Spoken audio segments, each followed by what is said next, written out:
శీర్షిక ఆ పాత మధురాలు. రచన మధుపాలి. పఠనం రవీంద్ర సూర్యనామన్. ఊరు కలతప్పి ఉసూరుమంటోంది. డిజిటల్ వలలో విలవిల్లాడుతోంది.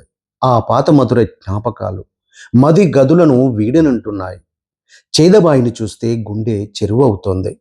చెరువుల్లో ఈతలు మానేసి స్విమ్మింగ్ పూల్స్ వచ్చేశాయి. పొక్కిలి వాకిళ్లను చూస్తే పేడతో అలుకు చల్లాలనిపిస్తోంది. కట్టెల పొయ్యిలో పిల్లులు మొద్దు నిద్రపోతున్నాయి. గూలెంలో నీళ్లు లేవు. నల్లాలు తెరిస్తే నీళ్లు రావు. నులక మంచాలకు చెదలు పట్టి ఫ్లైవుడ్ డబుల్ బెడ్లు తిష్టవేశాయి.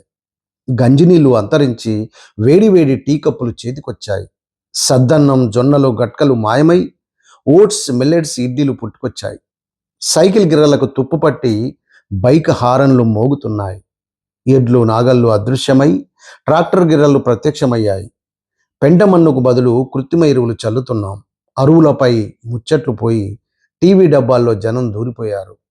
ఇంట్లో అందరూ తిరుగుతున్నా స్మార్ట్ ఫోన్లో దూరి ఒంటరైపోతున్నారు. అన్న, అక్క, బావ, వదిన వరుసలు మానేసి బ్రో, సాలే పదాలు మొలుచుకొచ్చాయి. మానవీయ బంధాలు తెగిపోయి సోషల్ మీడియా బంధాలు పుట్టుకొచ్చాయి.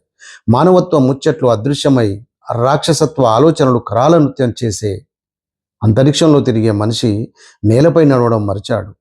డిజిటల్ వెలుగుల్లో నెటిజన్లు మనసు లేని మరమనుషులు. రచన మధుపాలి.